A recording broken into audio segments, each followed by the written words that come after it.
오늘 신문입니다. 동아일보는 현재의 여야 상황을 도식으로 정리했습니다. 먼저 새누리당부터 보시면요. 청와대 눈치만 보다가 거수기 여당으로 변했다. 상명하복 관계를 자초했다고 하는데요.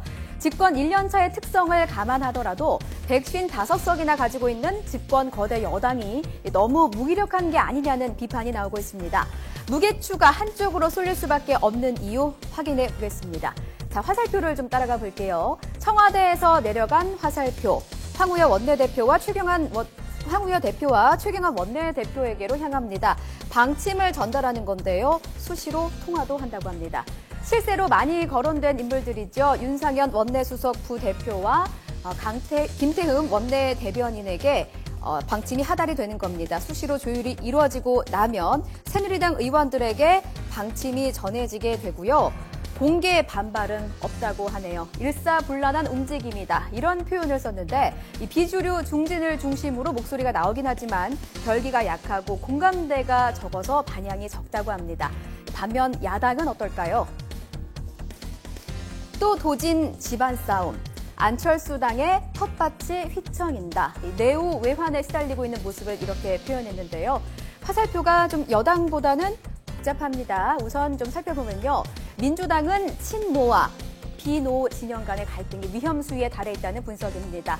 대표적인 친노 인사인 문재인 의원과 비노 인사인 손학규 의원, 차기 대권을 두고 경쟁을 하고 있죠. 당 주도권 경쟁은 문재인 의원과 김한길 대표 사이에서 치열한 당 주도권 경쟁이 벌어지고 있습니다. 자, 민주당 밖으로 가보면요. 무소속 안철수 의원이 몰고 온 바람이 꽤 거센 것 같습니다. 신당 창당 지지율이 민주당의 3배를 넘어섰고요. 탈당 행렬이 이어지면서 바짝 긴장하고 있습니다.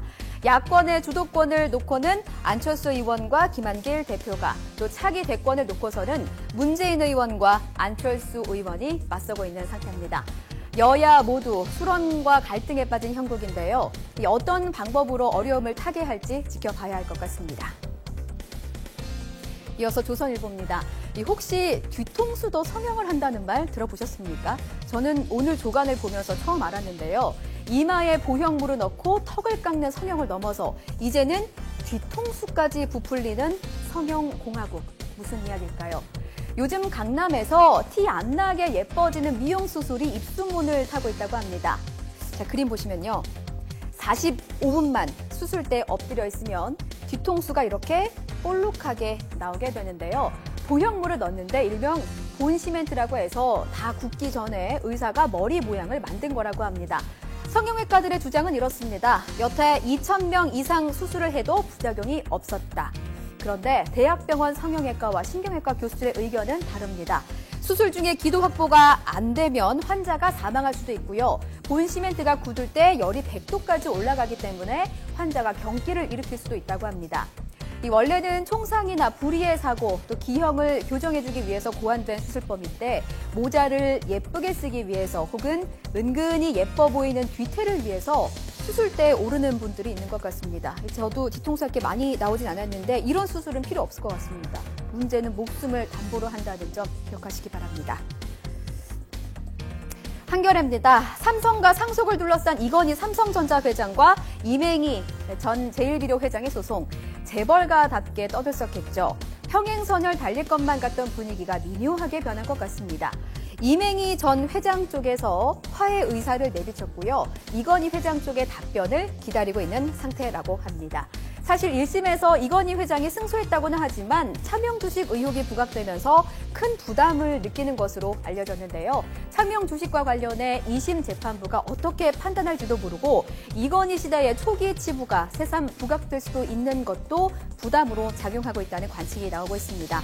세간을 떠들썩하게 했던 두 형제의 상속 소송 어떻게 마무리가 될지 궁금해지네요. 서울신문입니다. 올해 박사님이 된 8천여 명을 대상으로 한 조사를 보겠습니다. 이 결론은 늦깎이 박사와 직장인 박사가 많다는 겁니다. 박사학위 취득자 평균 나이는 40.9세로 30대 초반인 미국보다 월등히 높았습니다. 박사들 중에서 절반은 회사를 다니면서 박사학위를 취득을 했습니다.